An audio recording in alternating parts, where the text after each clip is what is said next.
It begins with a barcode printed bold on the milky white skin. The girl trembled all over, sweating profusely. The little girl staggered step by step through the mountain pass. Suddenly, she tripped over a roadside rock. She collapsed with a thud onto the cold ground. Hundreds of eyes flashed as they advanced toward her. Her face turned pale. "Please," she begged them. She pleaded desperately. "Please." Her gaze was now nothing but fear. A laser beam swept across her face. She was hung upside down, the laser scanning her body once more. Her tears fell in agony as a feeding tube was forced down her throat. Their actions had only just begun, as they inserted an excretory tube. Her whole body writhed as the excretory tube was being inserted. The girl's feet flailed wildly while the excretory tube was being inserted. Then she convulsed as the excretory tube was being inserted. Finally, they released her. The excretory tube insertion was complete. The chief clerk was sitting, sorting through a pile of documents. Herrick entered from outside and greeted the chief clerk, standing before him, his voice a little hurried. I am the new attendant, Herrick. I'm here to report." The chief clerk held the paper in his hand. "Born noble and fond of the arts. You can paint, right?" Herrick immediately replied. "Yes, sir, chief clerk." The man looked up at him. "You used to paint a lot of nudes, didn't you?" Herrick flinched, waving his hands awkwardly. "That it's from training, that's all." The chief clerk put a hand on his shoulder and laughed. "Relax. I was only joking because you seemed tense. You don't need to be so serious working for me." He remained a bit reserved. "All right, I understand." The man stood and walked out. "Now, I'll take you to get acquainted with the workplace." The chief clerk walked on the red carpet. "Right. I forgot to ask you some basic business questions," he muttered as they walked. "How much do you understand about the blood slave wards?" Herrick thought. Blood slave ward is the ward for patients afflicted with blood slave disease. He pictured people with barcodes on the back of their necks. Those with the blood slave disease had a striped mark there. At that point, the church would send people to assist the patients and place them in the blood slave ward to preserve their lives. Herrick continued. Otherwise, the emergence of blood slave disease would bring unforeseeable disasters to the patients and those around them. The chief clerk descended the stairs. "You're absolutely right. You're different from the noble sons I know." He followed behind the man. "Isn't this basic?" The chief clerk led Herrick to a dim room. "Now, come closer. Press your right eye to this to input your information." Herrick placed his eye against a scanner. Click, click. A door immediately opened. Inside were countless cylindrical tubes arranged there. Herrick walked, looking around. "Is this where blood slave patients are admitted?" The chief clerk strode ahead. "No, this is merely storage for the blood slave pods. The intake process isn't completed here." He pointed in one direction. "What does the illuminated symbol on the pod mean?" The man answered. "From left to right. Hormone levels, cardiac load, liver load. These parameters can be combined to reflect the condition of the blood slave's bodily fluids inside the pod." The chief clerk tapped the surface of the panel. "You can also turn on the secondary screen to view." A mechanical face appeared. "Like this, it will let you visually assess the condition of the blood slave inside." Herrick watched the man's every move in silence. The chief clerk smiled proudly. Besides daily supervision, he was also responsible for painting portraits of newly admitted blood slaves. Seeing him embarrassed, the man asked, "What's wrong? Painting isn't unpaid. I'll raise your salary." Herrick replied softly, "It's not about the portraits. I think it's better to call them patients." The chief clerk began to ponder his words. Herrick continued, "If we call them blood slaves, isn't that humiliating? They don't choose to have the disease, and besides, they haven't developed symptoms or caused harm yet." The man laughed aloud. "So that's how you think? Fine, suit yourself." The chief clerk waved him on, then decided the portrait matter. "Now, let me introduce you to your colleagues." Herrick was surprised. Colleagues. He led Herrick to a door. "This is the main control room where you can operate the blood slave pods." The chief clerk opened the door and stepped inside. Raina tugged at her sleeve and stepped forward with a smile. He whispered, "A female colleague." The man looked at her puzzled. "Miss Raina, why are you here?" Raina waved a shoe. "Thanks for your hard work. I have something to attend to, so I'll excuse myself." And with that, she walked out in that manner. Another voice called out, "Good day, chief clerk." Wit smiled brightly. "You're here. Why didn't you let me know?" The chief clerk frowned slightly. "Does it matter? I told you 2 days ago a new colleague would arrive." Wit kept smiling. 2 days already. Time flies." The man shoved Wit hard, making his face change. The chief clerk grabbed his collar. "Listen, Wit. This is the second time I've seen you bring someone here." Wit immediately changed his tone. "It's hard for me to refuse a noble lady's request," the man snapped. "Do you understand where this is? If you bring anyone here again, I'll reassign you, understand?"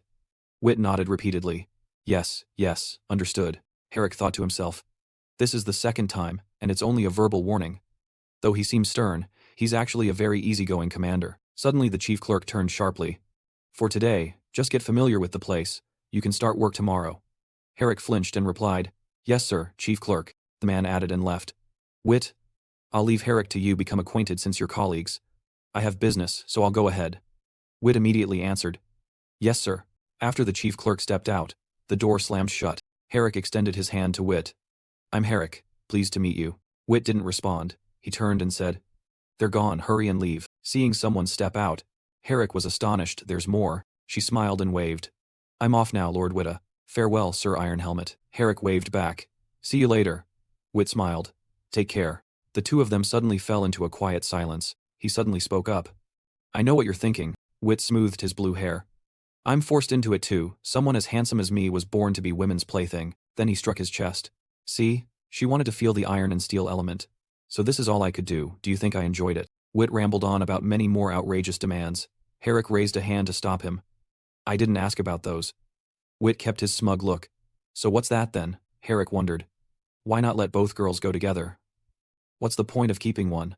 Wit sighed. I think you don't understand at all, he continued. This is what this place is. We can't just let outsiders in. Herrick silently judged. And yet he dares to speak. Wit began to explain. Reyna is nobility, so you can't touch her. But if an ordinary person were caught, it would be disastrous. Herrick probed. Really? Is it really like that? I thought the chief clerk seemed kind and tolerant. Wit wanted to say more, but stopped. It's not bad for their own, but never mind. You'll see later. Seeing Wit leave, he asked, Where are you going? Wit kept walking. Off work, I'm heading to the tavern. Herrick was surprised so early. Wit moved toward the door. You should come too. I'll buy you a drink. A golden light shone from a small door. The girls there kept flattering him. Lord Wit, you're amazing. Another added. Another drink. Please. He slammed his beer mug down on the table. That's more like it. Wit was getting drunk. You're an interesting fellow, always wearing that hat, never showing your face, even drinking through a straw. Are you too ugly to face people? He replied calmly. I hide under the hat because I'm afraid of direct eye contact. It's because I'm sensitive and self-focused. Wit goggled in surprise. What a joke do you have to be that deep? Herrick soberly said. Sorry. I become extremely rational when drunk. He raised his beer again. With you like this, how can you make the girls happy? Are you still a virgin? He threw his head back and shouted proudly. Exactly. Wit clutched his head in helplessness, yet proud. Then he changed tone. Speaking of pleasing women, can you do me a favor? I heard you can paint. Afterward, Herrick brought a painting before Wit. It's finished. He admired the painting. Amazing. Reyna looks exactly like that. The two girls beside him marveled. So beautiful. So beautiful. Wit held the painting, studying it. Though Reyna was recognizable at a glance, if she looked exactly like her mirror image, that would be ideal. He shook his head. That's impossible. Humans can't do that. Only a divine creation might. Herrick asked why he wanted him to paint Reyna. Wit replied casually. Because I like her. Besides, she'd be delighted to receive it. He stirred his beer. You want to paint someone just because you like them? Wit excitedly shouted. Stop staring, drink up. Herrick mumbled a few words. On the other side, a pod began to shake violently. Two people standing outside were discussing something. The inspector began to record. All blood slaves transported to the storage are accounted for. The man in white hummed. Let's depart. The giant vehicle prepared to roll. Inside, strange symbols flickered to life. Each cylindrical pod bore that symbol on the outer glass. The robot face suddenly appeared. Herrick held the dossier. Number 003274 has been confirmed. Return to the archive. This is the last blood slave pod transported today. Wit struggled to push the cylinder into place, finally done, exhausting. He stared at the numbers in the file. From what I've observed, whether in the old storage or this new one, the coding on these pods is almost completely chaotic. If they were ordered, inventory would be much easier. He waved his hand. Impossible. Wit explained seriously. Each blood slave pod is reusable. Herrick seemed to realize something new. Indeed, the time for the patients inside to be cleared from the pod differs. He laughed aloud. Disease. You really know too little about this line of work. Wit's face grew serious. The blood slave disease is incurable, and in the end they only die inside. He fell silent, and pondered for a long moment. Absent-minded, he suddenly said, Oh right. Miss Reyna invited me to the opera today, so I must go. Herrick was astonished. It's still work hours. Wit hurried off. Don't be so rigid. Yesterday I bought you a drink, so today it's your turn. You've fallen into my trap. A crowd gathered outside the theater. Reyna waved. Wit, I'm here. He handed her a paper. Miss Reyna, this is for you. Reyna couldn't hide her delight. My portrait, it's so beautiful. Her voice held a hint of worry. You must have put in a lot of effort for this, right? Wit replied. It's nothing. For Miss Reyna, everything is worth it. Reyna jumped up and hugged his neck. Love you so much. Elsewhere, a paperclip was placed on a machine. Herrick tapped the keyboard. Now, whose blood slave portrait shall I paint, first? Choose a pod. The newest batch. A cylinder pod was slowly lifted. He stood with arms folded. But why only paint the new patients? What about the previous ones? Are they unnecessary? And what are these portraits used for? Then Herrick turned to look at a lowering pod. The pod was set into its proper position. At the theater, Wit complained. You didn't buy front seats. Raina explained. I'm just a regular noble. And front row seats are a bit beyond me this time. They continued to chatter. Those seats are specially equipped with attendants.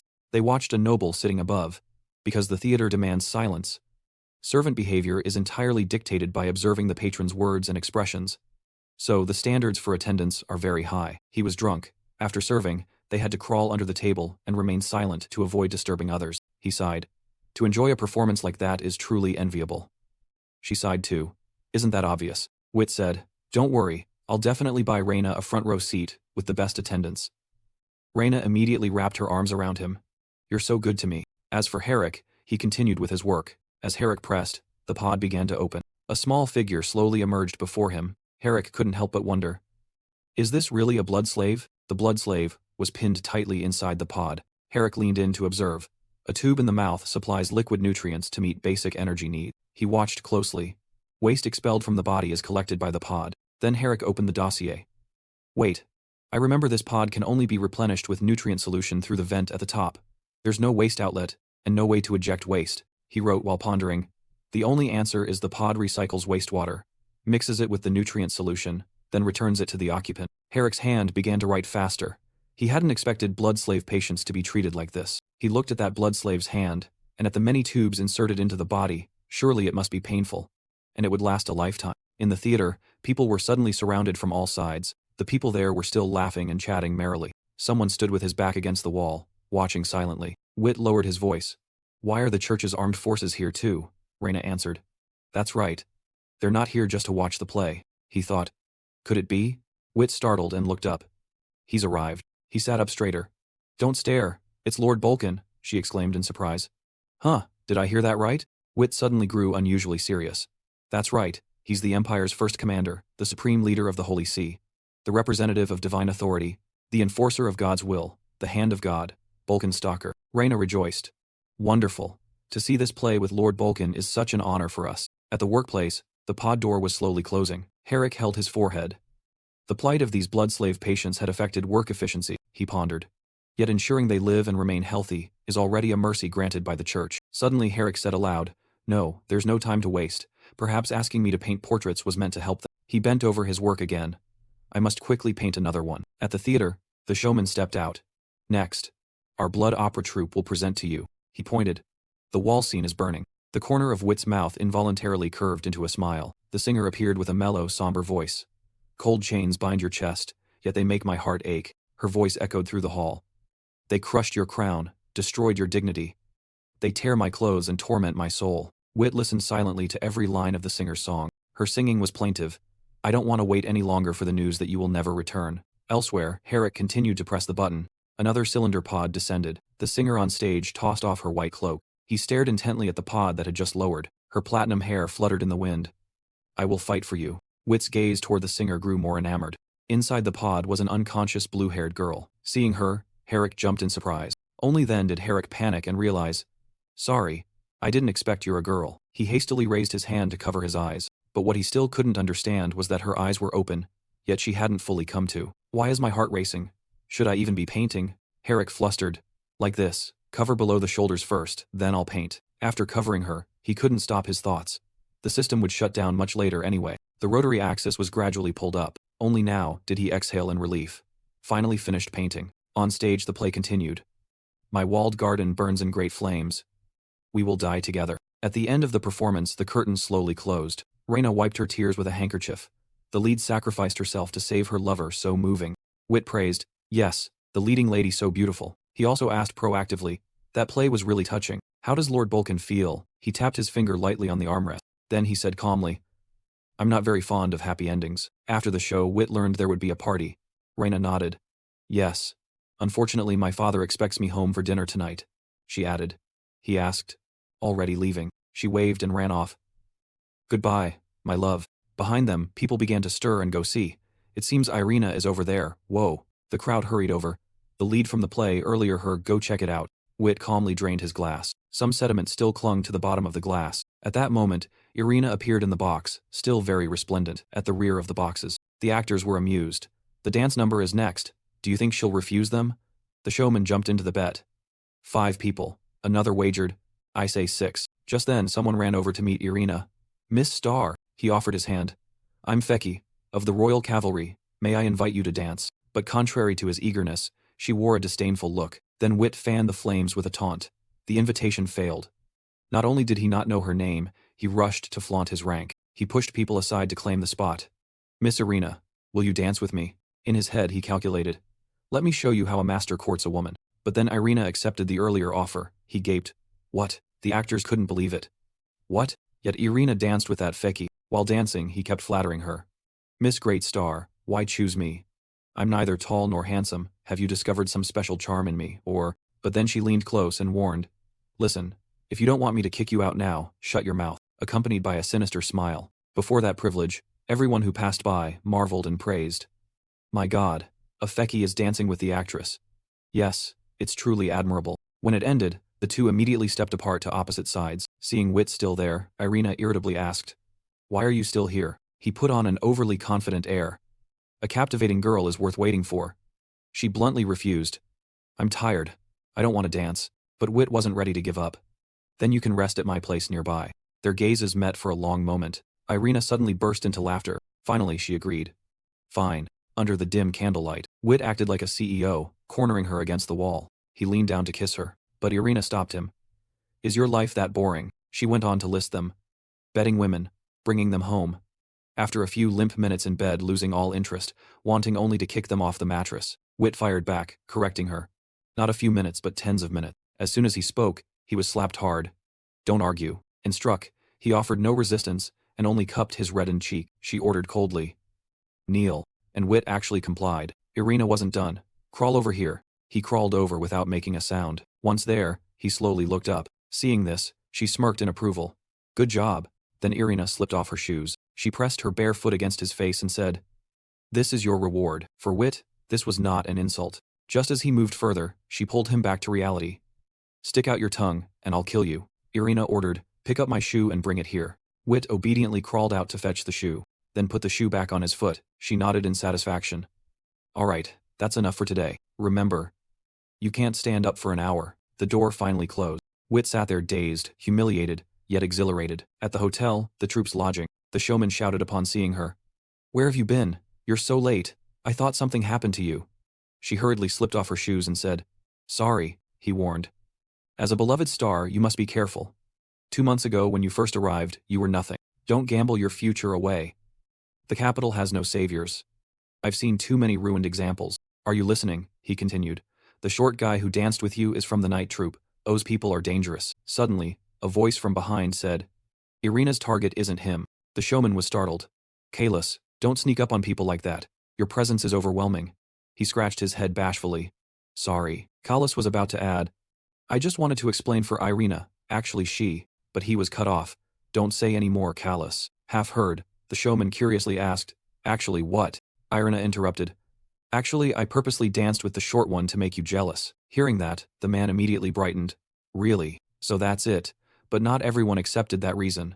Someone hiding in the corner snorted. Only a fool would believe it. As for Wit, his mind was filled only with images of Irina. Reina had to call repeatedly. Wit. Wit. He startled and cried out. Huh, she wondered. Why do you keep spacing out? Did something happen? He blushingly avoided the truth. That. Then he made up an excuse. It's work hours now. I should get back to work. But Reina called him out. Aren't you always skipping work? Wit protested wildly. This time is different, and left. Go on ahead. Over with Herrick it also felt odd. You wanted me to teach you to paint. Why suddenly want to learn this stuff? He honestly replied. I want to paint a picture myself to give to someone I like. Though Wit painted poorly, he was confident. For a novice, it's not bad, right? He asked. Why is it a puddle? Herrick corrected. The sitter. Moreover, Wit was very pleased with his talent. What stage should my gift start learning from? Herrick sighed and advised. Start with observation. He picked up the art kit and asked. These materials look impressive. How many life points did this cost? Herrick answered. It was a gift I received as a child. About 600,000 life points. The number terrified Wit. What? 600,000? Painting costs that much. Suddenly he reconsidered. Wait. You received such a precious gift as a child. Are you nobility? Herrick is your name, your family name, he added. Lumendur. Now Wit was a little intimidated. The legendary Lumendur family. You. But Herrick quickly brushed it off. Not so impressive. My family has nothing to do with me. Otherwise I wouldn't be working here, no. I don't mean to say this place is bad, Herrick tried to explain. Actually, I'm the family's disgrace, But he sulked and left. I'm off, my shift's over. Wit reluctantly agreed. Fine. Though it wasn't yet time to finish work, scene cut to Wit's room. He angrily slammed his glass down on the table. Wit felt resentful. Herrick was nobility yet pretended to be common, which made him uncomfortable. Just then, the door was pushed open. Irina strode in elegantly. She calmly said, Come here. I have a gift for you. Upon arriving, Wit found himself chained with ropes, and the one in control was Irina. Inwardly, he was resentful. Why must I do this? I like her, but this is humiliating. After a moment she ordered, Lie down. Yet Wit obediently complied. When Irina sat on his back, his whole body felt like it was struck by electricity as she settled down. Irina questioned him. I know about you. Thinking it's a sure thing, he blurted out. Your Excellency Irina, my name is Wit Bian. Pleased inside, she wants to know me. She's taken with me already, she urged coldly. Continue. Wit explained that he was a civil servant of the church. The atmosphere suddenly fell silent. He panicked. Not enough. Not enough to attract her. Say something more quickly. Then he admitted. I'm the manager of the Blood Serfs, and I paint portraits of the Blood Serfs. At this, Irina nodded. Interesting. She lowered her gaze and asked. So that means if you mismanage and a Blood Serf falls ill, our whole city's people would face disaster. Correct. Painter. The moon had risen high. Then Wit had to lead the beauty to where she wanted to go. She strode ahead briskly, delighted. He couldn't understand it. Reina wants to come. Irina wants to come. Women really chase thrills. Luckily, coming at midnight reduced the chance of being seen a bit. Wit introduced. This is the main control room. She picked up the stack of papers and asked, Are these the Blood Serf portraits you painted? Wit admitted without shame. Yes, I painted them. Uneasy inside. Why weren't the paintings stored away? Not good. The lights aren't off either. He had to find a way to hide. Wait here. I'll go to the waste room. In another room, Wit tried every approach to get closer. He called out. Big brother Herrick, working overtime this late. Herrick replied. I'm staying late to finish painting, and then propose some management suggestions to the superiors. But why are you here? Are you working late too? Having no choice, Wit begged. My friend is coming to the main control room soon. You must tell them those paintings were all done by me, please. He's startled. Reina's coming, but I'm not good at lying. I'll wait outside. After you leave, I'll come back. This was exactly what he wanted. Fine. He even added, hide inside a bit, don't be seen. Herrick agreed. Okay. Herrick's large body curled into a corner, now unable to paint further. His mood was depressed. He really wanted to finish the painting quickly. As he leaned on the nearby item, the light suddenly switched on. Herrick was startled. Did he touch the switch? After finishing his discussion with Herrick, he returned. I'm back, Your Excellency Irina. She spoke up. Don't you find it strange? The question was, if the church knows that a blood serf's sickness reduces catastrophes, why concentrate so many blood serfs in the capital? Aren't they afraid of triggering citywide disaster? Wit put on an air of learning. No, our blood serf chambers are reliable. The blood serfs we've tested have never fallen ill even once. Irina's gaze was full of scrutiny. Never fallen ill, or there was never any illness at all. He hurriedly changed course. Of course they can fall ill. Wit recounted that once someone hit a blood serf in a village. The serf later fell ill, and disaster struck. The church intervened and resolved it. But no one in that village survived, and the village disappeared thereafter. She grew curious. Then why not kill the blood serfs instead of spending huge resources to house them? At this point he had the chance to brag. Of course the church is merciful. The chief magistrates wouldn't heartlessly kill lives. Hearing that, Irina froze instantly. Wit took the opportunity to edge closer. All right. Let's change the subject, talk about you instead. Over with Herrick. He was still fumbling with the mess he'd made. It's open. He was rather surprised. It's the girl from before. His voice grew stammering. What a coincidence we meet again. Now's not the time for this. I'll close the door for you right away. But it seemed there was a technical fault. Something's wrong. It won't close. We'd need to go to the control room, but we can't go now. Herrick politely asked permission. Sorry, we need to wait a bit before I can shut the door for you. Looking at the girl, confined inside, pity welled up in him. What am I rushing for? In this state, how could she possibly answer me? Though alive, she had lost the most basic human rights. Even if the girl were cuter, she'd still be treated like this. What was she like before being locked up here? At another location, both the actor and the showman were present there. He exclaimed that he hadn't expected the royal capital's architecture to be like this. Looks like tomorrow's performance must be cancelled. Surveying the surroundings, the actor wondered what caused abnormal weather inside the great structure. The showman didn't know either. Who knows? I just want the rain to stop soon. We don't have much time left for the show. At the same time, Wit received news. She has to leave in 3 days, she sighed, unable to help it. I travel with the troupe, he pleaded urgently. Can't you stay? For me. The corner of her mouth curled up slightly. Curiously, she asked, do you say that because you like me, or because you crave deeper connections? Wit answered honestly. Both. Both are true, she probed. Then what do you have that's worth me staying for? He stammered. Skills. Cunning. But that wasn't what Irina wanted seemingly. There's nothing more to discuss. Wit bragged. I also have life points. Portraits can earn a lot of life points. She bluntly replied. I don't lack life points. Out of options, he took out his trump card. Okay. There's something I can tell you. It hasn't happened yet. But it's certain. Her patience was reaching its limit. Don't beat around the bush, just say it. Wit boasted. I'm about to be promoted into the hierarchy, gaining the right to wear the honor band. But Irina still seemed unconvinced. Are you sure? He became more assertive. Of course, next week our school will promote. And I need someone to know the procedure to replace my position. That person can only be me. Hearing that, she soothed him sweetly. Can you manage everything here? Yes, he said. Then look forward to it. Back with Herrick. He was still confiding. I plan to take all the life points earned from paintings and petition the chief to improve your living conditions. At least stop serving recycled excrement as food. I don't mean to mock you eating feces. I mean, even if treated, it's still fecesa. That's not right. Overall, I want to gradually improve your survival conditions, maybe even win you chances for sane activity, like prisoners who are allowed certain privileges. That example probably wasn't very good either. Seeing the space quiet, he thought they might have left, and it was safe to go back. I'll go to the main control room to close her chamber goodbye.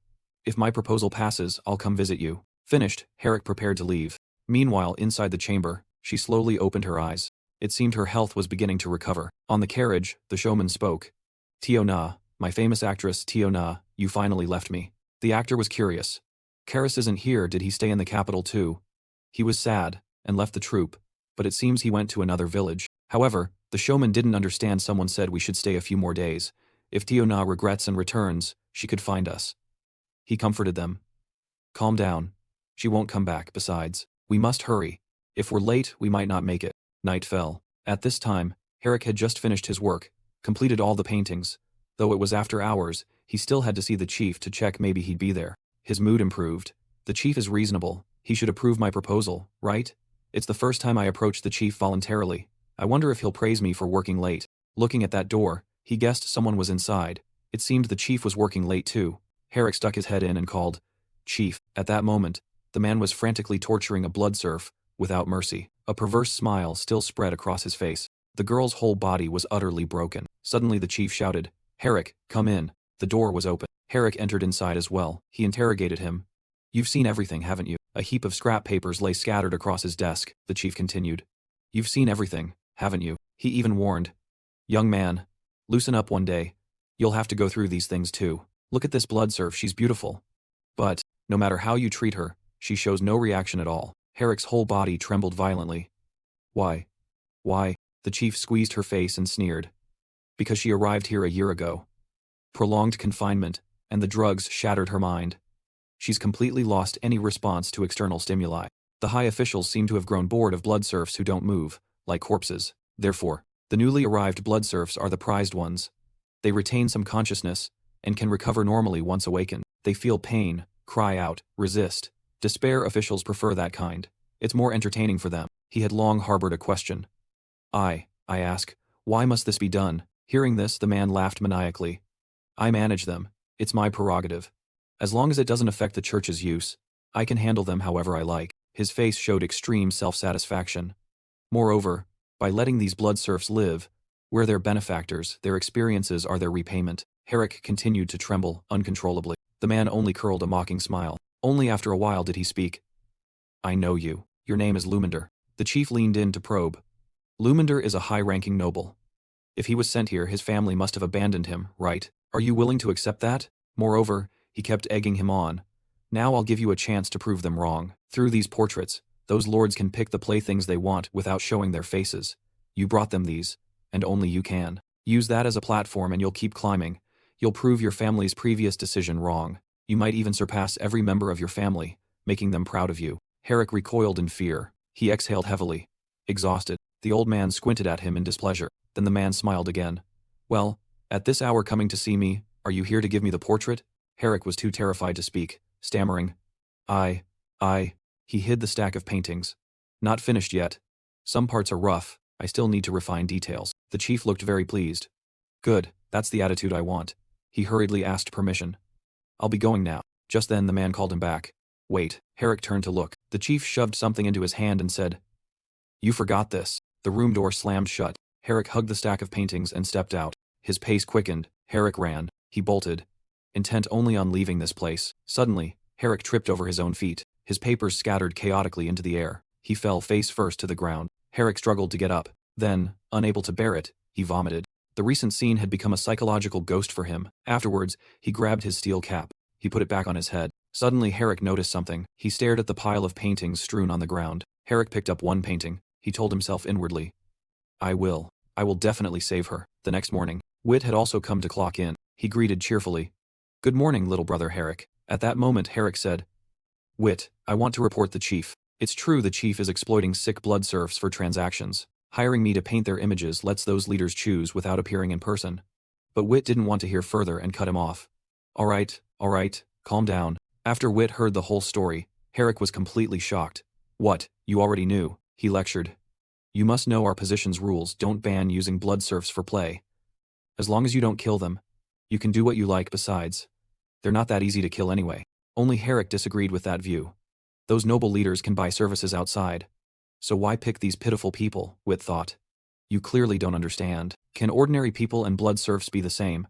The ability to play with blood serfs exists only here, so just pretend you don't know. If you ruin these lords' pleasures we can't bear the consequences. His whole body felt drained.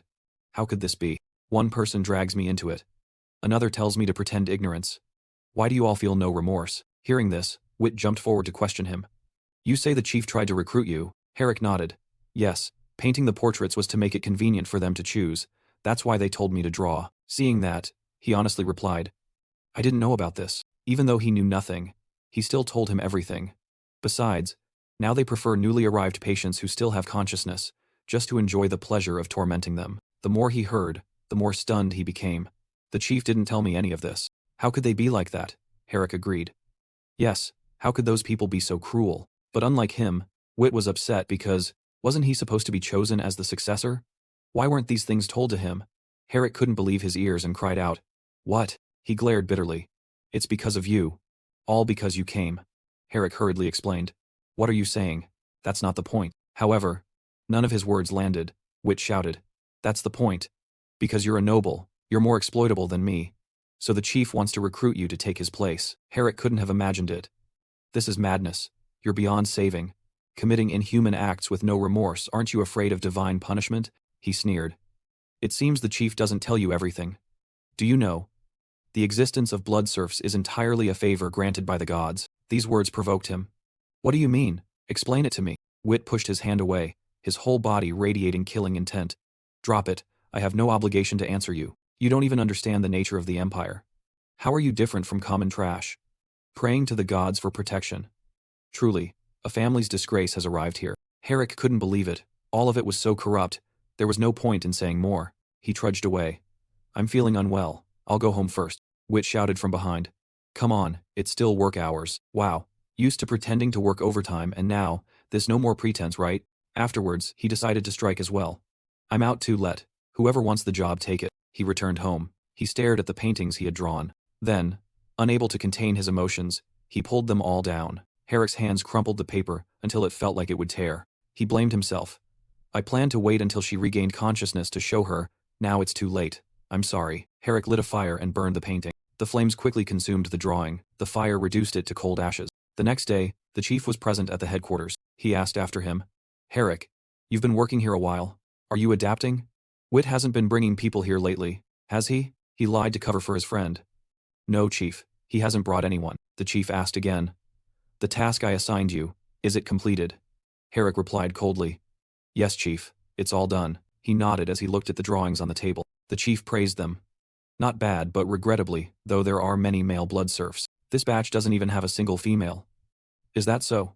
Hearing the chief say this, Wit flinched. He replied tersely, Yes, chief, there aren't any. He sighed. Then there's nothing to be done. Suddenly Wit shouted, Wait, chief, Herrick is lying. The man narrowed his eyes in surprise. What are you trying to say? Wit was ready to betray his friend. A few days ago I saw one of his paintings with a female in it. The chief stepped forward, puzzled. There's no female in this painting, how do you explain that? Wit assumed a righteous air. Herrick is an artist. He can invent people, he must have fabricated that piece. The man turned to interrogate him. Is that true, Herrick? He hurriedly shook his head. I didn't. But Wit wouldn't let it go. He did. I saw it. It was a short-haired girl. The image stuck with me. And I even noted the number. The number was 001216. A curious look crossed the chief's face. You say a young woman, he recounted proudly. Yes, chief. The number matches a blood serf compartment, she must be in that berth. He stepped closer and asked, Herrick, what do you think? Shall we go check that compartment? Meanwhile, Wit butted in awkwardly. Chief, we can directly inspect that compartment. The chief found it agreeable and agreed. Let's go take a look. And if you recall anything about the drawings, tell me at any time. The three of them went to that compartment. Wit accused. Number 001216 is in there. The man entered calmly. The chief prompted. Herrick, let's go through there too. Thinking he had it in the bag, Wit became arrogant. By deceiving the chief, even a noble can't be trusted anymore. He was elated inwardly. Sure, the chief's position would be his. The chief ordered. Wit, open the chamber. A group of Wit people stood in front of a blood slave compartment. The chief officer couldn't help but be suspicious. Witter, is this the young woman you mentioned? He was also stunned when he saw that blood slave. Impossible. Why is it wrong? Wit froze. The identification number also didn't match. Suddenly, he pointed at that blood slave and shouted, I know it. Surely the person inside has been switched. Wit shifted his finger toward Herrick. Herrick, your trick won't fool me, he said loudly. Chief officer, I request to open all chamber doors to find that short-haired girl. The man looked at Wit with disappointment. Witter, your thinking is wrong. He couldn't have swapped the blood slave, he asserted firmly. Why? Transporting one person should be easy to confirm. The chief officer turned and walked. Come with me. I'll tell you why. He knocked on an empty cylindrical compartment. Wit was doubtful. An empty chamber. What do you want to do? A smile showed at the corner of the chief officer's eyes. Witter, you go in. He was stunned. Huh. No good. That's where the blood slaves are kept, he said calmly. Then I'll go in and demonstrate for you. Wit immediately waved his hand to stop him. No need. Let me. He pressed his lips and reluctantly entered the cylindrical compartment. The chief officer ordered, Herrick, close the chamber door. He immediately obeyed. Yes, sir. Surprise, mixed with astonishment, showed in Wit's eyes. He was puzzled. What is going on? The man asked Wit. Understand, the chief officer continued. If the corresponding blood slave enters a compartment, the door can't close and an alarm will sound. Thoughts stirred in his mind. Could it be that I really misidentified her? Someone suddenly spoke from behind, making Wit's hair stand on end. Witter, how will you deal with a failed accusation? Then the chief officer laughed heartily. Don't be so anxious. Go to the main control room first. You two sort this out yourselves, he continued. From now on, I handle the paperwork and other matters. The chief officer's tone suddenly took on unusual seriousness. I'm about to be promoted. Tomorrow is my last external duty assignment, while I'm in office. His gaze shifted to him. Herrick, you'll go on tomorrow's mission too. There are things you need to understand. Jealousy began to rise in Wit. Is this old man planning to give his position to him? Herrick avoided the chief officer's gaze. Sorry, chief officer. I can't go. He was surprised. What? He hurriedly explained. I've had joint problems recently and can't go out for long. The chief officer then turned to Wit. Fine. Then Witter, you'll go with me tomorrow. He answered without hesitation. Yes, chief officer. He turned to leave. Those matters. Later let Witter tell you, Wit shouted. I'll do that, chief officer. Everything settled. The wine glass was refilled. He took the glass from Irina's hand. Although the process had some issues, the outcome was good. Wit swirled his glass. After completing this mission, the chief officer position will be mine. She clinked glasses with Wit. Is this the external mission you mentioned? He was very pleased. Yes. You remembered everything we joked about before. Irina smiled softly. Of course. I took your words seriously, and remembered them. Wit raised his glass and drained it. He spoke. Little Na. We've known each other so long but never got close. Consider today a celebration. Let's. Suddenly Wit froze. She loosened her dress strap. Okay. Irina threw her arms around his neck. Her voice was seductive. Want to come inside? Wit began to lose reason. Yes. Irina was utterly alluring. Then come here. Elsewhere, Herrick was busy at work. He sighed in relief. Good. It's all installed. Herrick looked up at the blotched walls. It's ready.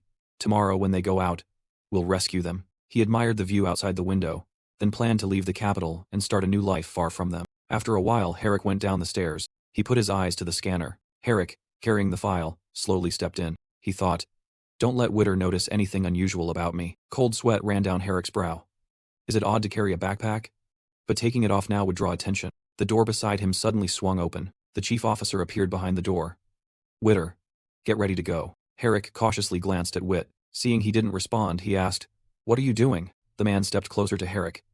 You will be in charge of a batch of blood slave chambers, he asked in surprise. What? The chief officer chuckled. Our external mission is transporting blood slaves. Look, all the ID numbers are here. I originally planned to take you on this run. Herrick stared at the file the man had handed him. These people are all. The chief officer turned and ordered, once you're done, rendezvous with me. Herrick stammered. Chief officer, he straightened and raised his voice. Please take me along on this mission. The man frowned. What? Your joint doesn't hurt anymore? But switching people now would be unfair to Witter. Herrick pleaded urgently. Please, please take me with you. The chief officer smiled. Don't be anxious. Fine. Both of you go. A tadpole was leisurely catching mosquitoes. Suddenly, a shadow passed over it. With a thud, a heavy object fell. The tadpole's eyes bulged in shock. A procession of robots marched forward with stiff regularity. Behind the mountain range in the forest, the group slowly moved. The chief officer sat back in his chair at ease. Herrick pondered. We've been out of the capital for a while now. Where are we headed? He recalled the man's words. I manage them. That's my right. As long as it doesn't affect the cult's usage, I can do as I wish. Herrick gritted his teeth. If it doesn't affect the cult's usage, what do they want to take them for? The two leaders suddenly halted, pausing their advance. The chief officer looked up with curiosity. He pressed the pause button on the controller. The robots behind immediately collapsed to their knees. He stepped forward to report. Chief officer, there's a fallen tree blocking the road ahead. The man barked aggressively. Lead people to clear it quickly. What's the point of telling me? The group quickly moved the branches aside. He mocked in imitation. Hurry, and lead people to clear it. What good is telling me? He sighed. Fine. Aren't we always the ones doing the hard work? He snapped. Those two armored lackeys of his could handle this in minutes. Yet he insists we do it. Suddenly he sneered. How long will you keep chopping? Swap with me. Saying that, he stepped forward and drew the pistol at his waist. He pulled the trigger to cock the gun. In a flash, a burst of force tore through the air. He barked. Don't waste gunfire up here, you idiot. He was excited. Isn't this very effective? Giving the three of us guns was so we could use them, he boasted. Our mission isn't to go into battle killing enemies. Weapons like this won't be used, so we probably never had a chance to use them anyway. Suddenly, a spear whistled past his face. The other two stared in astonishment. Then not one, but dozens of spears flew straight at them. Caught unprepared, both were shot like a beehive. A man squinted and watched. He shouted loudly. The gunman is down. Forward. Move up. At this, the crowd roared. Charge. Kill. The cult dogs. The group in front was quickly surrounded. The chief officer sprang up. It's an ambush, Herrick said gravely. What's going on? A spear silently sliced through the air toward him. With a clang, it struck his mask and shattered. He roared. Witter, kill them all. The chief officer frowned. Witter. Suddenly, he glared at the man. Herrick asked in puzzlement. What are you doing? The chief officer was stunned. What are you standing there dazed for? A small knife was quietly produced. Before he finished speaking, the knife was already pressed against the chief officer's belly. He flinched in surprise. The man panted with difficulty. You. He slowly removed his mask. You're not him. At the same time, Raina panicked. Witter, she screamed. Where is he? Where is he? Come here quickly. The mask was flung to the ground. The chief officer trembled and stammered. Who is it? Where's Witter? Irina curled her lip and said, You find him. She calmly reached up and plucked out her own eye. Then she quickly shoved it into his mouth, loudly. Now it'll be yours. Irina angrily kicked him away. She looked down with haughty contempt. The chief officer growled. You filthy worms. Run if you dare. The cult will hunt you to death. At that moment, in the abbey, a bishop's candle suddenly went out. The nun froze, her breath catching. A moment later, she immediately left. The maid hurried after her. Sister Superior. Sister Superior. A gunshot rang out piercingly. His head blew open, blood spattering. The blonde cheered excitedly. Little Na, this thing really works. Herrick turned his head in puzzlement. Little Na? He quickly realized it. Irina lunged at Herrick with murderous intent. He called out loudly. He's dead. The attendant looked down. The deceased was the custodian of blood slave storage, No. 71, Currently on an external mission, the exact cause of death cannot be confirmed, he thought. And right while on an external mission, better report to Master Bakken. The little birds twittered. Bolkin slept soundly among beautiful women. A bell suddenly chimed. The birds, startled, flapped away. He croaked. Go in, he respectfully said. Although 2 knights accompanied the mission, the chief officer has suddenly died. Should we send someone to check? Seeing no reply, he looked up. Master Bolkin. He frowned and signaled silence. Wait a bit longer. Meanwhile, in the forest, Herrick faced off against Irina. He spotted her sharp dagger streaking toward him. Irina coldly drove it into Herrick. He swung back, stumbling several steps. With no chance for Herrick, she spun and kicked him squarely in the chest. Herrick's large frame was hurled and crashed to the ground. The blonde fired continuously with excitement. Head. The muzzle flash struck his head, left a flare, then died out. He remarked regretfully. Too solid. Irina shouted orders. You go. Take this one to me. The blonde hesitated, but she snarled. Stop babbling. Take the blood slave chamber away before the cult's reinforcements arrive. Herrick was somewhat surprised. The bell rang once more. He immediately reported. The victim is Witter, 28, currently custodian of blood slave storage No. 71. The one who gouged out the left eye is suspected to be a famous actress from the Crimson Opera troupe. He frowned. Storage. No. 71. Could it be? He nodded. Probably the actress disguised as a subordinate who killed the chief officer halfway through. The drawbridge was slowly being raised. He pondered why she would do that. Everyone knows the consequences of opposing the cult. He sighed. Indeed. Since I took office, this is the first time I've seen a civil servant killed, Bolkin said as he walked. Sister Superior, you said 3 people went on that mission, right? He replied. Yes. Usually the chief officer takes 1 subordinate on missions, why bring 2 this time? He curled his lips. Interesting. Bolkin emphasized. The 3rd person may be the key. Back in the forest, Herrick slowly rose to his feet. His massive figure exuded solemn dignity. Irina looked at him seriously. Herrick stumbled. I surrender. She looked at him suspiciously. He hurriedly said. There's someone in the blood chamber you want to save, right? The cult are the villains. You are the good ones. The blonde perked up at that, intrigued. Irina calmly flipped the control switch back on. The robots behind them rose with a rumble. Irina put her blindfold back on. You're right. I have someone to save. But I still can't trust you. So I'll entrust you a little. Herrick shrugged. Fine, as long as we can get away from the cult. The blonde asked curiously. Little nah. Why not free Big Brother Nino? Don't you want to see him? She snapped. I do, but that would slow us down. We must finish the ritual before the cult arrives if we have any chance, Herrick asked with curiosity. Where are you going? What ritual? Irina answered coldly. Sorry, I still can't trust you. Elsewhere, a frantic knocking thundered through the building. The man sleeping frowned irritably. He angrily opened the door and shouted. What's wrong now? You've nearly smashed the door to pieces. He frowned. There's a pursuit mission, and we 3 are needed, he snapped. I'm resting. Why bother me? He sighed. Who told us to meet that starlet? Feki froze in panic. Huh. Is that woman crazy? Did she really do it? He replied nonchalantly. That's why we're sent to verify, he urged. Hurry up. Our reward is running off at full speed, he shouted. We'll go first. Feki spun and slammed the door. All right, go, go, go, I'll catch up. A moment later, he squinted on the bed, sleep a bit more. Inside the forest, the 2 subordinates were frantically tracking and chasing the trail. Suddenly he halted. Around him were the bodies of comrades strewn across the ground. He considered that the enemy had set an organized ambush. He looked around. These men died on the outer edge of the battlefield. Really unlucky. The blonde stared wide-eyed. He reported. There's one more stretch of road ahead. I'll leave men here to rendezvous with Kalas and ambush the cult's soldiers. Irina cautioned them to be careful. With that, she departed first. The blonde watched thoughtfully. Of course I know to be careful, but will it help? Meanwhile, Feki still had his eyes tightly shut. Seconds later, he suddenly opened his eyes wide. Then he unconsciously sat, bolt upright. Feki mumbled sleepily. Oh, should have breakfast. Irina calmly left with Herrick. He was a bit curious. Weren't everyone fleeing together? How can they leave them behind? Won't the slow-moving main force be pursued? Herrick reminded. The chamber can change forms. Have your people carry dispersed chamber units to run, so they won't be easily chased. I'll fetch people to bring them back for you, she shouted angrily. Listen, we do not intend to flee, he asked again. Why? Irina said coldly. You who work for the cult should know their methods. Planning to run only gets you hunted down and slaughtered, she said slowly. Only resistance offers hope. At that moment, in a room, an empty stomach began to complain. He dragged himself out of bed, slowly found the pan. Meanwhile, in the forest, he started grumbling. Where is that Feki? At his speed, he should have caught up by now. He snorted. Good if he doesn't show. Fewer people to split the reward. The rustling behind them grew louder. Suddenly, a huge spear hurtled toward them. It shattered the moment it struck the armor. In an instant, a group burst from the bushes. Kill. The two boys lunged forward together. He quickly grabbed their heads. Without much talk, he forced their heads together. At that very moment, at home he cracked 2 eggs. The hot oil sizzled. The attackers refused to retreat and yelled, "Fire." He calmly watched them attack pointlessly. He mocked. "Fools!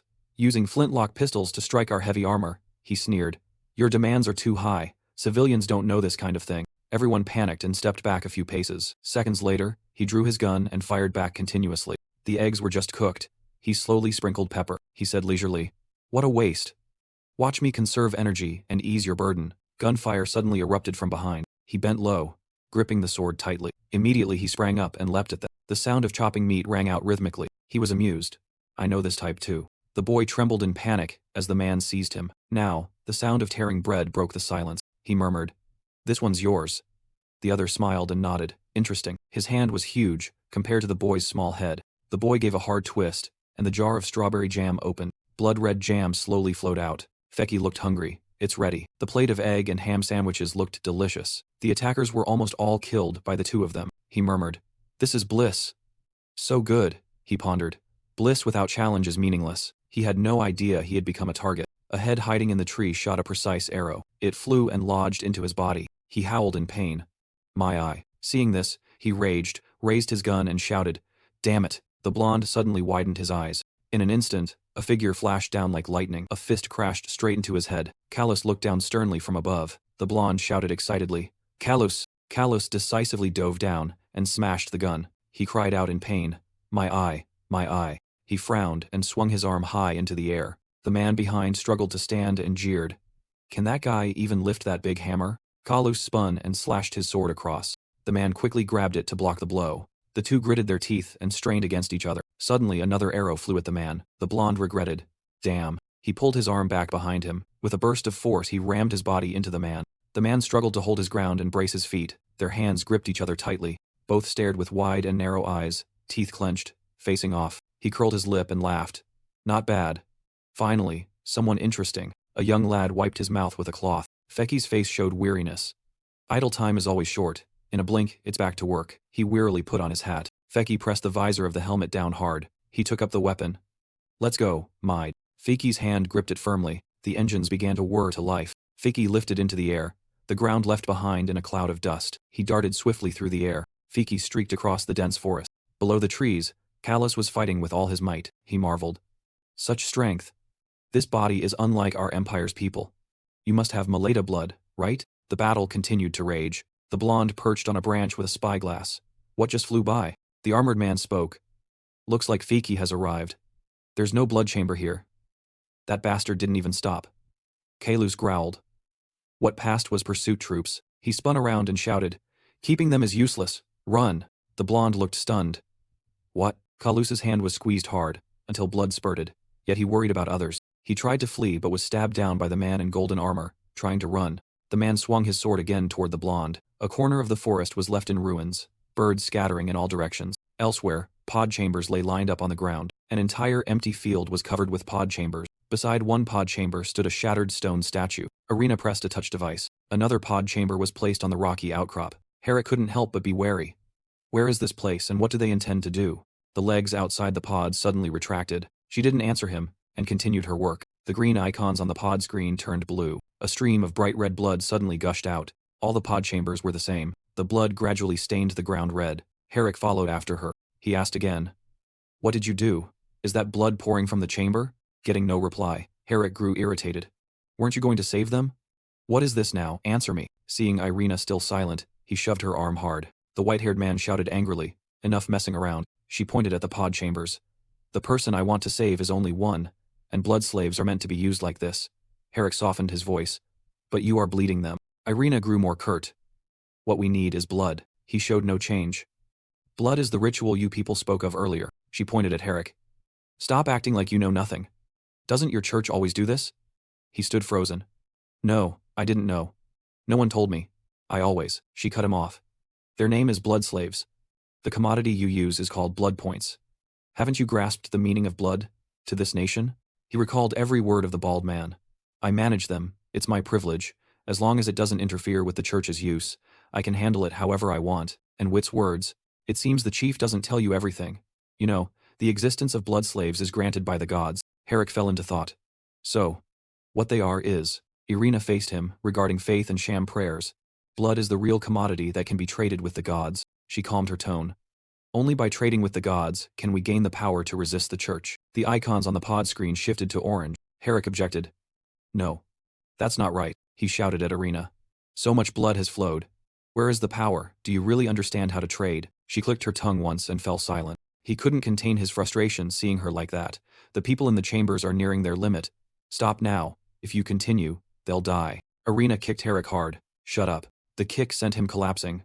The god hasn't answered because the blood is still insufficient. As long as they can resist the church, they may die.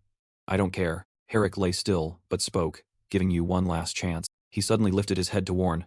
Stop, or you'll regret it. Seeing her indifferent, Herrick shouted louder. You'll regret this. By now, he was utterly despairing. Tears streamed down his face. Looking up at the sky, Herrick suddenly saw something. Irina touched a pod. Nino, sorry to keep you waiting. I'll release you now. He tried to warn him. Be careful. Her eyebrows knitted tightly. A sword slammed into the pod. Fecky's foot slowly touched down. He waved. Hello again, Miss Great Star. Seeing the blood spread all over the ground, Fiki exclaimed. He looked at the blood. The liberator of the blood slaves has arrived. That's not good. Irina frowned tightly and said nothing. He glanced down at Herrick below. Fecky waved.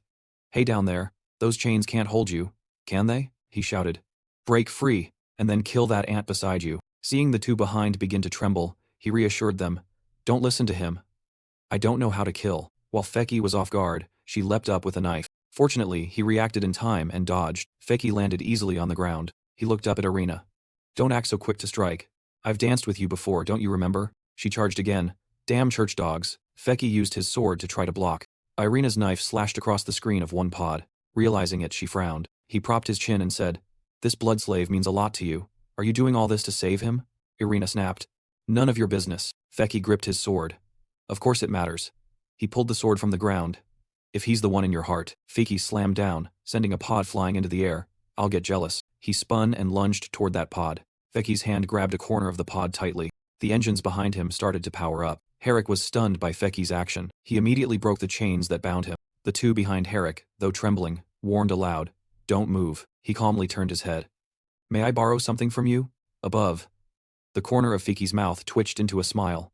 Looks like I guessed right. Irina immediately lunged to seize it. The pod was tossed up into the air once more. It spun in midair. He shot forward toward it. Then Fecky hurled his sword, too slow. The sword seemed to tear through the air. It plunged into the pod, shattering its surface. She stood rooted, motionless as if struck dumb.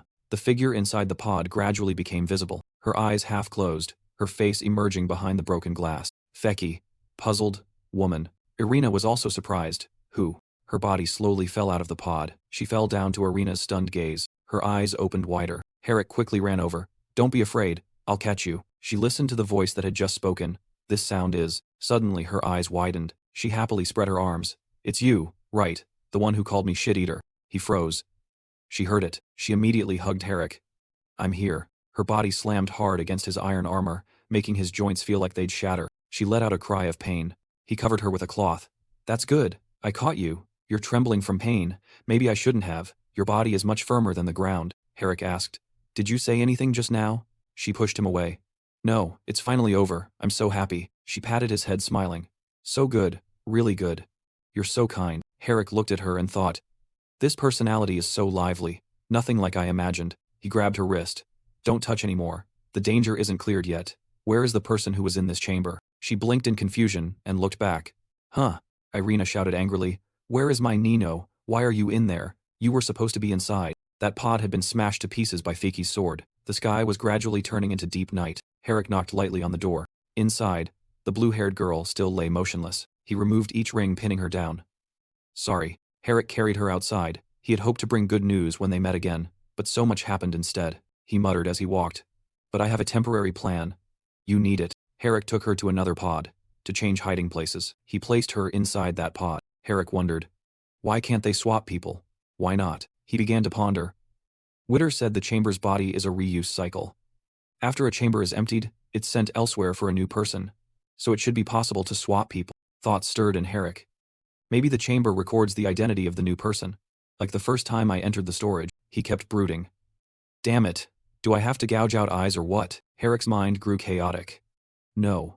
Blood slaves with cognitive disorders can't always open their eyes, and I haven't heard that losing eyes is compensated another way, so we must find what sick blood slaves share, he whispered, and the characteristics vary a bit. Hearing this, Irina pointed and shouted.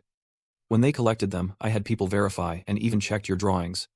This blood slave chamber was clearly Nino's. Why is it her? She demanded. Where did my Nino go? He made a condition. Stop. Make all the blood slave chambers stop drawing blood. Irina guessed something.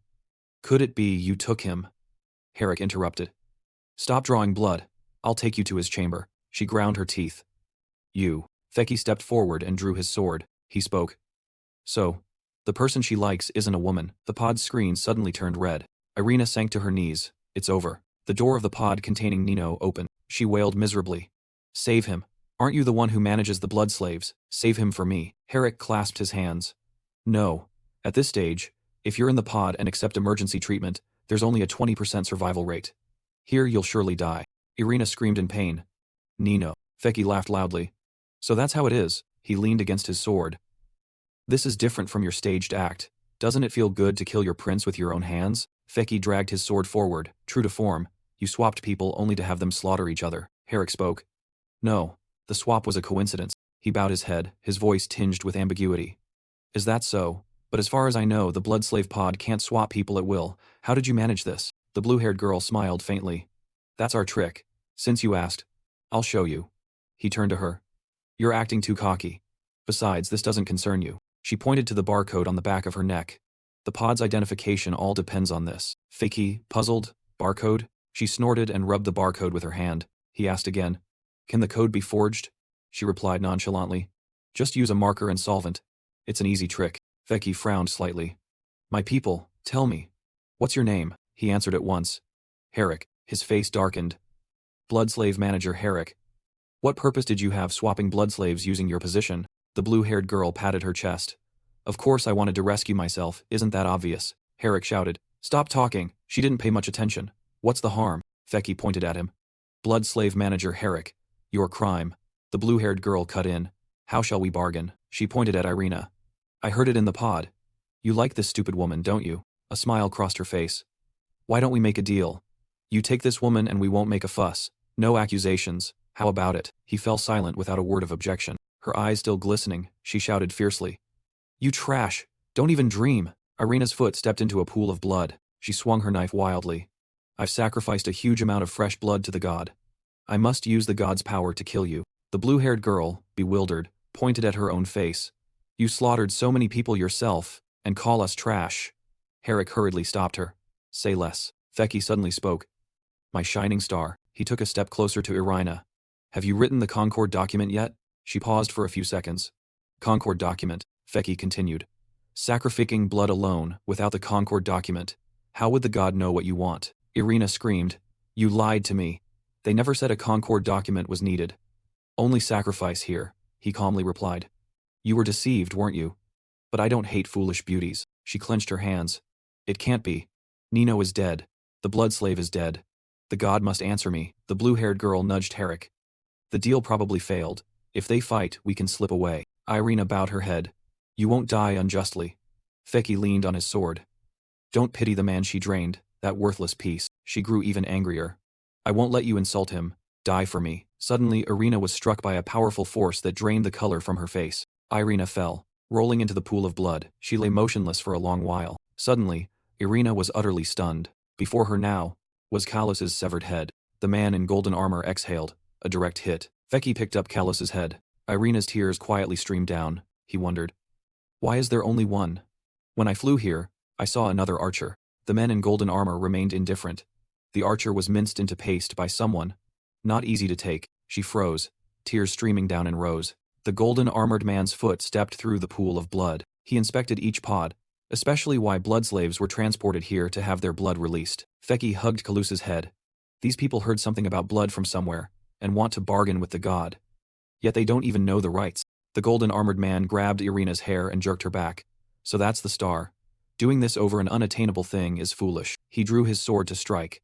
Kill her regardless of what star she is, I must cut her down. He held Callus's head up before him, then Feki intervened. Go, leave one alive for the church to question. The golden armored man pointed. She wore the holy shroud in place of one of ours. What about the other who wore it? He pointed to another direction. Over there. The direction Feki indicated was where Herrick was hiding, behind the blood slave pods. Two fools thought I didn't see. The golden armored man suspected. The two, seeing them step out, the golden armored man exclaimed, "There's a blood slave, not yet bled dry." He was about to recount, "It's long to tell." He waved a hand to stop him. "No need, we just need to finish the mission." The blue-haired girl whispered, "Think fast, if this continues they'll lock me back into a blood slave pod." Herrick's voice remained calm. "Think long-term. You're lucky not to have died this time. If you keep resisting, you'll end up eating shit again." The golden armored man was about to leave. "Fine. If those to be killed are killed and those to be captured are captured, we can return," Feki called out. "Wait," he questioned like an interrogation. "Where were the two people beside you then? You didn't kill them." The golden armored man snapped. "What, doing this and running off? How will the church's reputation be preserved?" Feki drew his sword. "Don't worry. At my speed, even if they run far, I can catch them." He then continued across the dense forest. Below, two people rode chickens running toward them. The one behind laughed and asked, "Hey, no one has chased us this far yet. Is it us?" The youth immediately replied, Yes, let's run." Feki descended from nowhere, and drove his sword through the two riders' bodies. Then, the golden armored man slowly took something down. Then he handed that item to Herrick. "Control the blood slave pod and prepare to leave.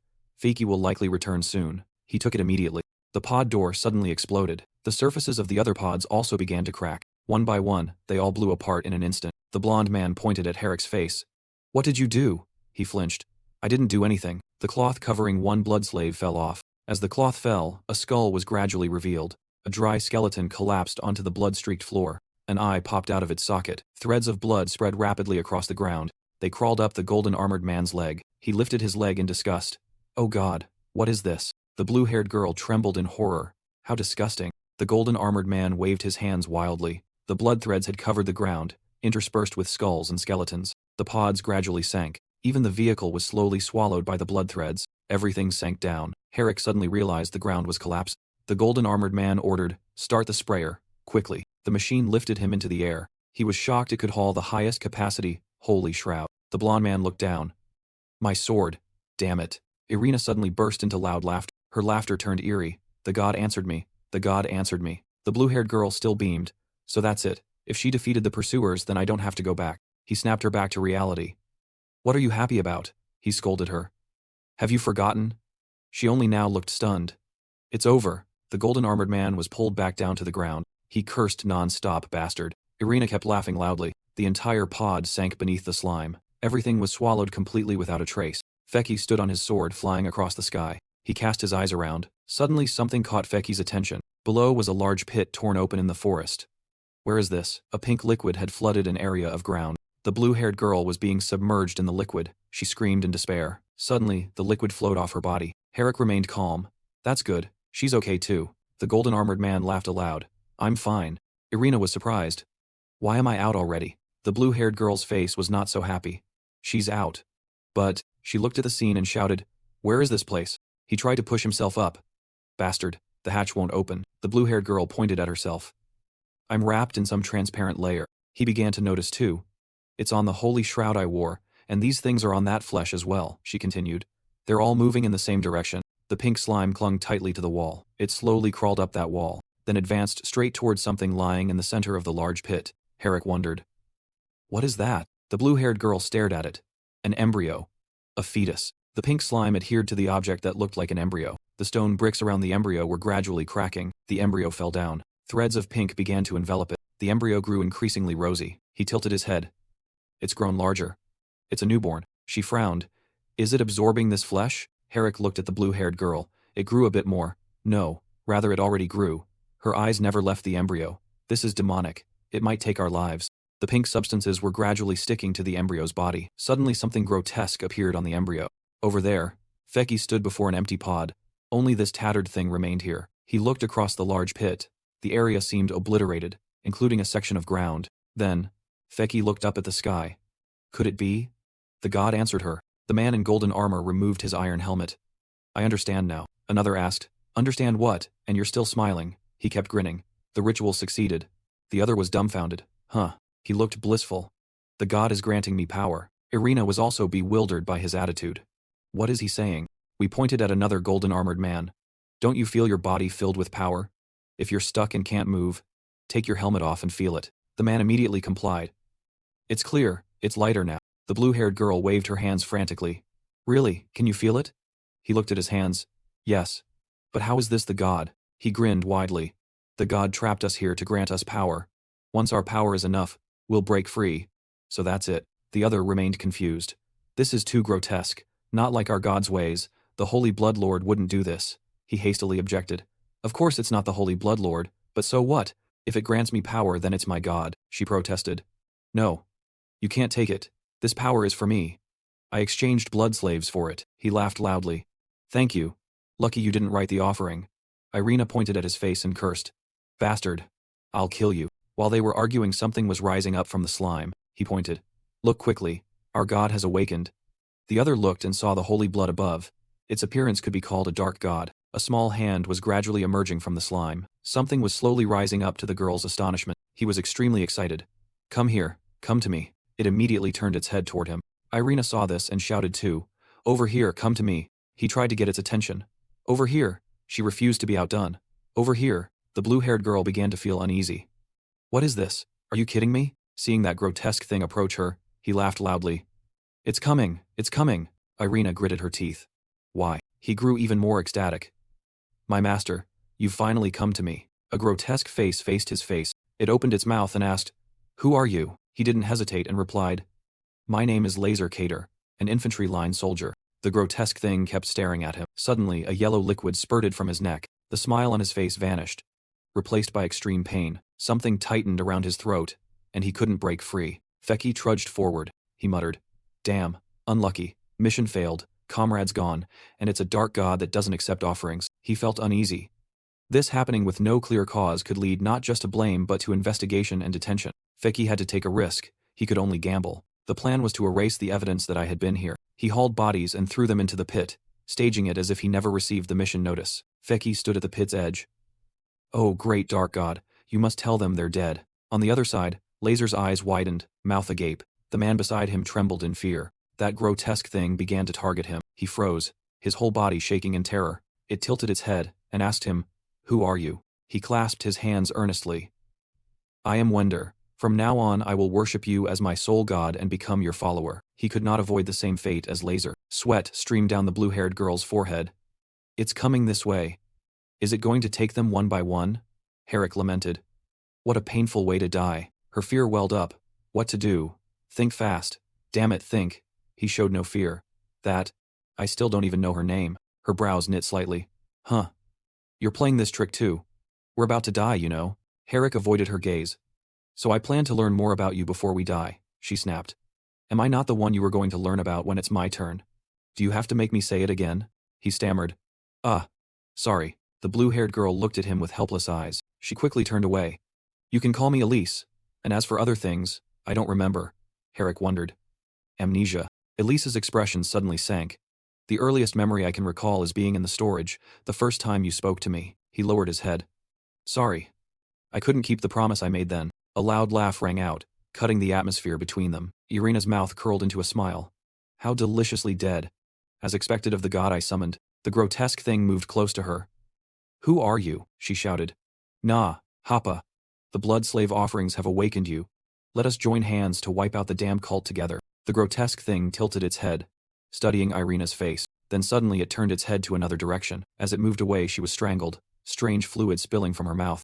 The grotesque thing slowly advanced toward Ellis. Suddenly it opened its huge mouth and asked, Who are you? She pressed her lips together, sweat pouring down like rain. Herrick suddenly shouted, I am Helik. Lumendo. He slapped his hand on his chest.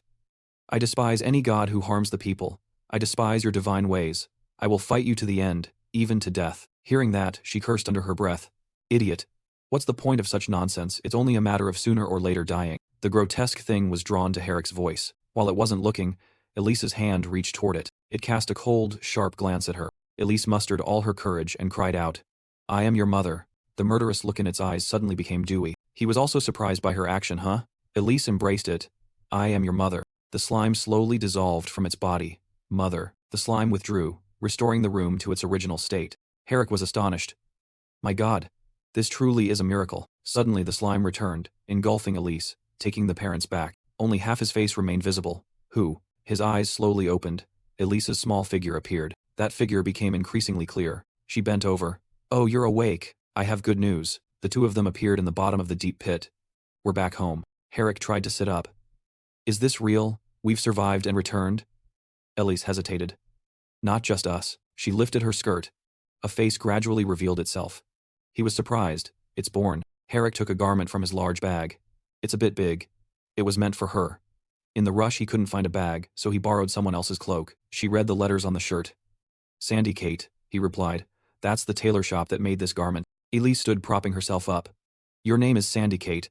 Herrick, helpless, just decide like that. She lifted the little girl. Don't you like it? Do you want her to take your surname? After all, you're the father. He immediately objected. What? No way, Elise continued. But Lumendo sounds too rustic. Herrick laughed loudly. Rustic? She answered. Keep the name Sandy Kate.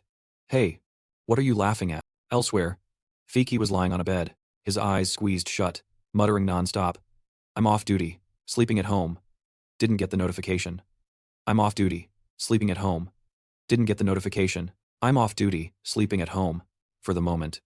Sandy looked around awkwardly. Then the girl met the other person's gaze. Immediately, Sandy smiled brightly, her eyes curving into crescents. Elise wanted to rush to the girl and hug her. But a strong force stopped her. Herrick hurriedly shouted. Wait a moment. He stepped closer and asked softly. Are you really going to play the role of her mother? Although she was clever enough to get us out of danger then. Just play along calmly.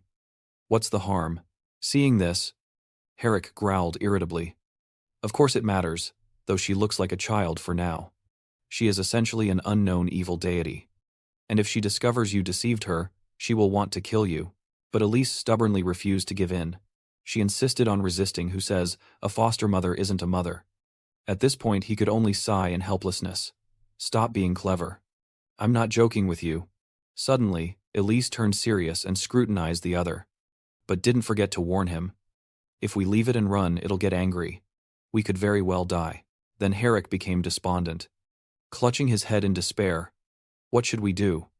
I only planned to sneak her away to live a quiet life in a remote place. But now his voice faltered, the more Herrick thought. The more he realized the situation was shrouded in darkness. I work for the church but don't understand the true church. I thought the rebels were the good ones. But they do the same evil. And even the God I always worshipped wants to harm people to grant blessings. He's sinking deeper into his thoughts, and truly doesn't know what to do now. Suddenly Elise pulled him back to reality, shouting triumphantly, I am Herrick Lumendur. I despise any god who harms the people. I despise your god, I will fight you to the end. Even to death. A moment later Herrick hurriedly clapped a hand over her mouth. Don't speak like that anymore. Don't suddenly start talking like me. Elise saw he was calmer and teased with a smile. Of course you know how. Her hand rose into the air with determination. Elise cried out with hope. We must become the new gods. Herrick asked her doubtfully. Become gods. Elise didn't answer him directly but smiled foolishly. Scene shift. At the tall, densely packed buildings. Inside. The atmosphere was dark. Two small people knelt far off, while another sat high on the throne. Feki bowed tremblingly, daring only to steal a glance upward. Bolkan smiled benevolently, but his voice carried lethal intent. You mean to say no one told you about the mission yesterday? Sweat poured down his face as he stammered a report. Yes. I rested at home yesterday. I only learned when someone questioned me today. Then the soldier beside added on behalf of Feki. According to the gate guard's report yesterday, only 2 frontline soldiers left the city. Moments later he quickly handed the notebook back to the servant beside Bolkan. The notebook was swiftly returned to him. That servant obediently said, Lord Bolkan, the investigative team has returned. This is the report they presented. He coldly ordered the 2 over there. All right. You may go. They obediently followed orders and turned to leave. Then the servant beside Bolkan spoke up. Just let him go like that. The other 2 had no reason not to inform him of the mission. There might be hidden motives.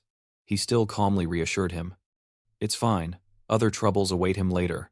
Bolkin suddenly snapped, the notebook shut, and, with a voice full of killing intent, called, "Head sister of the nuns." Then he decisively ordered, "Summon the High Temple's clergy.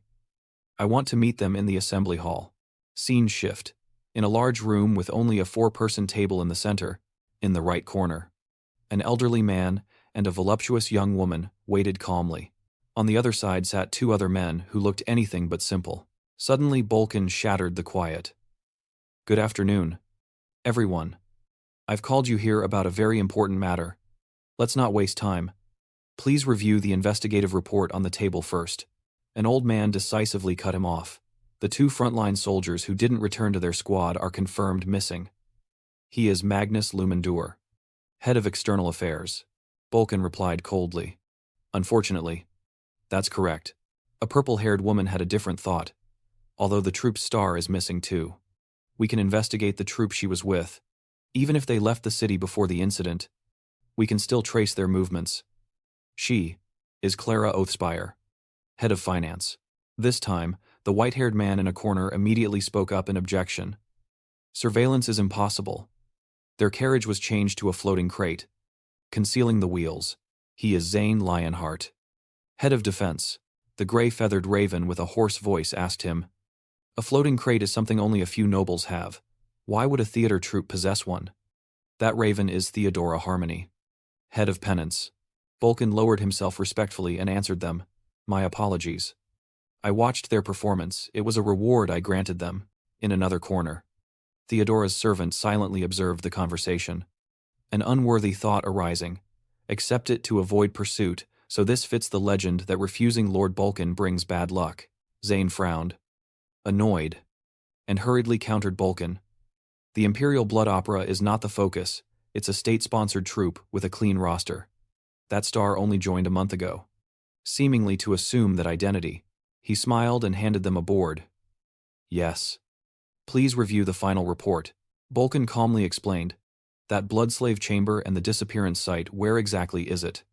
You haven't forgotten, have you?" At that moment, trays of food were being carried into the dining hall one after another. A line of devotees queued up to be served. But when they pushed the food before the head nun, she suddenly signaled them to stop. Then she explained, "Wait until Lord Bolkin gives his opinion before serving." Meanwhile, in the dining room, Theodora's parrot was reading the evaluated data. The last known disappearance point forms a very large, shallow pit. "That location is," Clara read and exclaimed, "No way. What a coincidence." Beside her, Zane still showed a lazy expression as he furrowed his brow in thought. The imperial capital was established with the Forbidden Research Institute. Seeing everyone's doubtful faces, Bolkin then explained, "To be precise, it's a site someone brought a large number of blood slaves there." "What were they trying to do? Do you have any leads?" Magnus replied with a pensive look. "It could only correspond to that project." Uncertain what he meant, Clara across asked, "Are you saying that relates to the Holy Blood experiment?" Hearing them mention it, Zane also grew suspicious. "We're all aware that project failed, even using large quantities of fresh blood failed. And the place was abandoned for hundreds of years until today." Bolkin smiled in agreement. "Yes. The Forbidden Research Institute has been secret and derelict for centuries."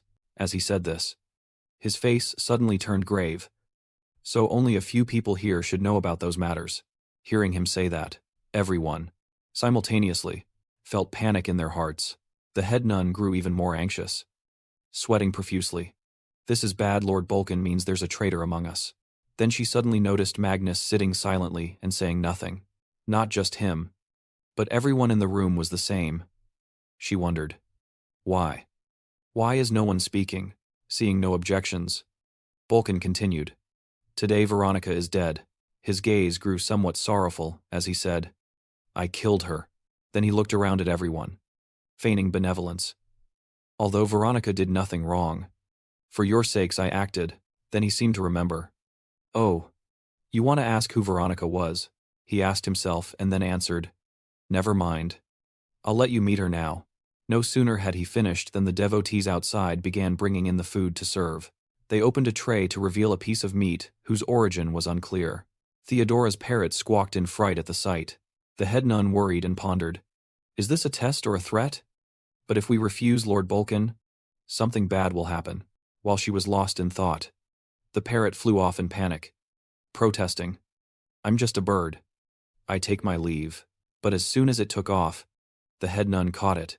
At that moment, a devotee used a fork to force food into Zane's mouth. Then Magnus and Clara tasted it in turn. Clara immediately praised it. Delicious, it's fish meat. Bulkin, pleased to see her enjoying it, said cheerfully. Yes. Veronica is very tasty. Worth my personally cooking it. The parrot had also tasted the food and muttered, The day of the great feast has come. The head nun, after tasting it, felt both fortunate and horrified, crying, What the naming dishes like this is terrifying. But the cooking is excellent. Lord Bulkin is very capable, seeing everyone only sample a piece. Bulkin reassured them. Eat heartily, we'll serve Sovria next. With the topic fully shifted, Clara couldn't hide her curiosity and asked about the research site. But he replied indifferently. Oh, it's not important. Eat first. Meanwhile, Herrick was walking through the forest, lying in his arms. The blue-haired girl complained. I'm starving. He comforted her. Hold on a bit longer. Didn't you say we'd soon become gods? She countered. Even gods need to eat. Hearing that, he wondered. Is that necessary? Unnoticed by them, someone in the trees was silently watching. It was a freckled boy who glared at Herrick with hatred and cursed. Damned church. At that time, Clara was walking down the corridor to return, followed by Magnus. Suddenly the man called her back. Lady Clara, please stop. She smiled in greeting. What can I do for you? Lord Magnus, he stammered. There are some matters related to the investigative report from the meeting. Knowing what he wanted to ask, Clara answered without hiding. The meeting ended abruptly after Lord Bulkin hinted a secret was revealed and a traitor was mentioned, to be honest. I'm not clear on his meaning either. Seeing she was unclear, he pressed on with another question. Did you notice that among the escorts of the blood chamber, one had the surname Lumindur? She replied. Of course there was one. He continued. Yes, that child who brought shame to the family was used as a pawn by evildoers and ended up dying under unclear circumstances. Hearing this, Clara immediately understood. Someone wanted to exploit that relationship to frame the family and make them suspected as traitors. Seeing, she understood. He voiced the suspicion in his mind. But why did it coincide so perfectly to make the ritual succeed? She smiled and replied. Bold speculation. Then her gaze tightened and her voice dropped. But it makes sense if whoever's behind this knew the exact method. They wouldn't act now and would make it so blatant. Seeing, she grasped the issue with just a few words. Magnus couldn't help but praise, as expected of you. Clara, you see things thoroughly. She gave a wry smile and replied, You're flattering me. Then she turned and asked him, But why tell me this? Aren't you afraid I might be the one who harms them? He answered matter-of-factly. Because you're an ordinary person who can mingle normally, they are not.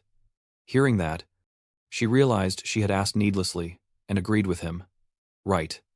Indeed. Scene shift. The moon was now high, in the forest, lying in Herrick's arms. The blue-haired girl sighed. I'm exhausted. I can't walk anymore, he warned her. Stay alert, you're not traveling alone. Then she looked weary and suggested, Stop and rest for a while. The church pursuers probably won't come. I don't want to travel at night anymore. Hearing that, the three stopped and made camp, unaware that a pair of eyes in the distance was watching them. The watcher was a freckled boy, now gnawing on meat and staring at them with angry eyes.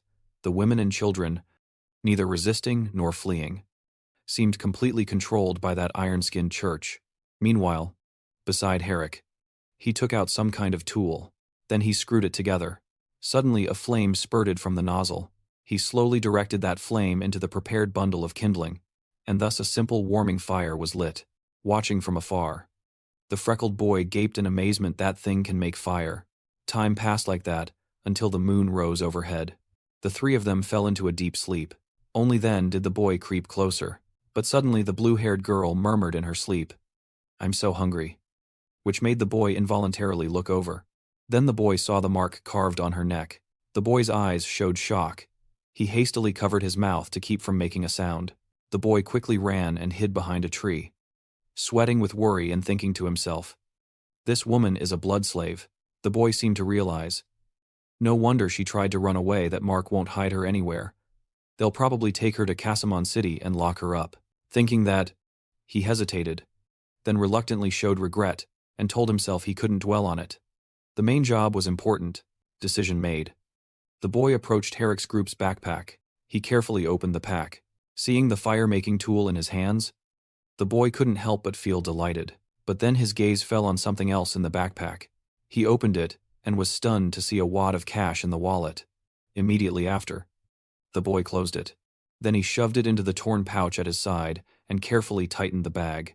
Having finished, the boy left happily. But suddenly, Sandy appeared before the boy. The girl stared at the boy with an innocent gaze. At this time, the fire Herrick had lit was nearly extinguished. Meanwhile, he was still asleep. But suddenly, a piercing shout rang out. "You killed Nino." At the strange sound, Herrick immediately woke with a start. Then a hand from nowhere suddenly pressed his head down. He was a white-haired man with one eye covered. After knocking him down, he pinned him beneath him. Then he grabbed a knife and, lunging at him, shouted angrily, "Die. For me." But just as the blade was about to strike his face, Herrick managed to grab the man's hand and halt him. Seizing the opportunity, he delivered a kick that sent him flying backward. Once standing, he angrily yelled at him. "I warned you before you were obstinately deluded," the man retorted. "Why didn't you say it plainly?" he roared back. "Then you would have saved only him. The other blood slaves would still die." The man snapped angrily. "If you didn't want them to die, act. Why didn't you break free from the chains preventing me?" He fell silent at that. The man approached and continued accusing. "You're not as good as you think. You wanted to see me taste bitterness." He denied it. "That's not true." But the man kept on. "Concern for the blood slaves is only lip service. You didn't fight for them." He denied it again. "That's not true." He stammered an explanation. "I just didn't want to." But the more he explained, the smaller his voice grew. Hurtful words followed. And when he looked up, he saw the man plunge the knife into his chest. The man continued his questioning. "So you could stand by and do nothing? Watch them die without helping?" His eyes grew increasingly cruel, his voice deepening. "Whatever you claim you didn't know how to do, the truth is, you never wanted to do anything." Then suddenly he awoke with a start, so it had only been a dream. Looking beside him, the fire had been extinguished. Just then, a hurried voice cried out, "Something's wrong." Turning to look, he saw the blue-haired girl clutching her head and screaming, "Something's wrong, Sandy is gone." Seeing Herrick awake, she ran over and grabbed his arm. "Don't just stand there. Hurry and look for her." Seeing her urgency, he reassured her. "Don't rush. She's probably fine." They then searched together, and as they passed a bush, they found Sandy slumped on the ground. The blue-haired girl couldn't contain her joy and shouted, "Ah, we found her." But when the little girl turned her head, she saw Sandy's mouth covered in blood. Seeing this, both of them flinched, and the blue-haired girl screamed. Startled, scene shift, by the riverbank. The blue-haired girl scooped up a handful of water. Then she splashed it over Sandy to wash her and asked, "It stinks, you're covered in blood. What did you do?" Then she noticed Sandy's clothes were stained red and said, "Her clothes are soaked in blood too. But it's all red so you can't tell, don't bother washing them." Beside her, Herrick guessed. Maybe she met some wild animal and then was eaten by Sandy. Hearing that, she suddenly scolded the girl angrily. "Sandy, you stink. I'm still hungry and you've already eaten your fill." Herrick interjected to help. "Sandy's not human. Why compare yourself to it?" Hearing that, she hurriedly covered the girl's ears and angrily said, "Don't listen. Don't listen, get those dirty words out." Herrick then reacted, flailing his hands as he hastily explained, "Stop joking. You know I didn't mean it that way." At the same time, somewhere in the forest, the freckled boy lay on the ground. Suddenly, the boy woke with a start, eyes wide in terror. Then he quickly sat bolt upright. Afterward, He frowned and thought. I remember last night, recalling the scene from last night, right when he first met Sandy, seeing the girl, showed no movement. He slowly moved closer to her side, when he was a short distance away. He turned back, and still saw her sitting there, silently watching him. Seeing that, he didn't hesitate and sprinted off. I'm running, while running. He didn't forget to glance back and wave goodbye. Bye-bye, kid. But as he turned, the mocking smile vanished. Sandy had burst into a sprint and immediately closed the gap. He cried in horror. It ran right into the shadows, and when he wasn't paying attention, he suddenly crashed into something, remembering this. He looked puzzled. Then I passed out. His gaze turned forward, seeing the large pool of blood before him. He wondered what had happened last night. The black-haired boy sat up in bewilderment, wondering if that child had been eaten by a beast. At that moment, he suddenly remembered something. When he saw his belongings intact, he breathed a sigh of relief. Phew. They're still here. Then he mumbled regretfully. Poor kid, if there's an afterlife. I hope she won't be born into a world where the strong prey on the weak again. At that time, Herrick's group had arrived at a nearby village. He couldn't contain his joy and called out. Great, a small village. Let's go buy food. Elise stretched out beside him, reminded in a low voice. I'm starving. But we have one more thing to do before we leave. Hearing that, Herrick promptly took out his backpack. If you hadn't reminded me, I'd have forgotten to hide this charm. While he was rummaging, she sighed. Hurry, and smear it on. I don't want to be captured again. Herrick froze as he looked into the empty compartment. The pouch of blood points was gone. How can we buy food? Elise beside him asked in alarm. What? She leaned forward anxiously. Did you forget to grab it when we left? Seeing that, he seriously denied it. No, the lighter we used last night is gone too. At that, Elise suddenly sprang up and loudly proclaimed, Ah, divine punishment. The hidden god technique is the penalty former gods gave to those who wish to become gods. But I won't submit. I'm clever. I've already thought of a counter. Herrick could only feel helpless at her crazy behavior, you and your tricks, while he busied himself concealing the charm. She murmured softly. Later in the village, watch my performance and improvise as needed. Hearing that, Herrick only gave a small hum. In an old house in the village, people greeted each other. Good morning. Village chief, I'm here to collect the dried meat. The village chief, peeling corn, chided in a low tone. You're late again today, go inside and help yourself. He also called out loudly as a reminder. Remember to take Yelitz's share too. The black-haired boy waved his hand at this and said, Got it. Seeing that, the chief returned to his work with peace of mind. Suddenly someone stood blocking his path. Looking up, the chief saw Herrick's large figure. He couldn't help trembling as he stammered. Soldiers. Soldiers of the order. Seeing the chief's frightened look, Elise nudged him urgently. Don't just stand there, greet him. Just then, the black-haired boy finished gathering his things and stepped out. Village chief. I'm done. Seeing the scene before him, he suddenly froze. Then he quickly hid behind the warehouse door. The gloomy boy muttered to himself. The church's dogs have come to the village. The black-haired boy glanced toward Sandy and wondered if that child was still alive. This made him more terrified. Are they here for me? No. No, the child seems unable to speak and can't testify against me. Let's wait and see. Over here? For some reason, Elise loudly scolded Herrick. What's with the greetings? Do you understand our situation?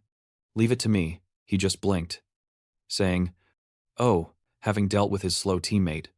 Elise suddenly dropped to her knees. She then seized the chief's feet and wailed pitifully. Please, sir, give me some food. I haven't eaten in 2 days. I'm starving. Seeing this, the black-haired boy burned with anger.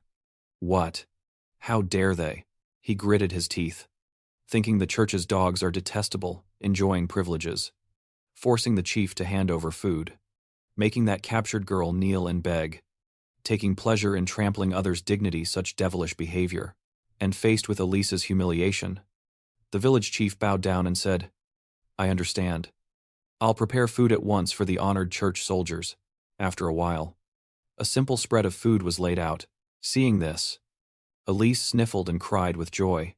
Great, finally real food. As she hurried to fill her starving stomach, Herrick suddenly reached out to stop her. Wait a moment. He pushed a bowl of soup toward her and signaled, "Eat this first. You've been on thin gruel for a long time and haven't eaten for 2 days. Eating this suddenly will give you stomach pain." Hearing this, Elise's face fell. "Oh, why is that?" While the group ate, the black-haired boy kept watching closely in silence. He frowned in hatred. The church's dogs were outrageous. They ate meat themselves but only gave that girl porridge, insulting her spirit and even oppressing her materially. After a while, Elise finally proclaimed in satisfaction, "Phew. I'm full now, I want to rest a bit." Then she called loudly outside, "Hey, any vacant places to stay in the village? The honored church soldiers want to rest." At this sequence, Herrick anxiously turned and said, "Hey, we have no blood points, freeloading and now wanting lodging too." After a moment, the village chief cautiously stepped forward. "Honored church soldiers, our village is small and has no inn. If you want lodging," before he could finish, the black-haired boy hurried forward and blurted out, "Stay at my house. Honored soldier, my house has a spare room.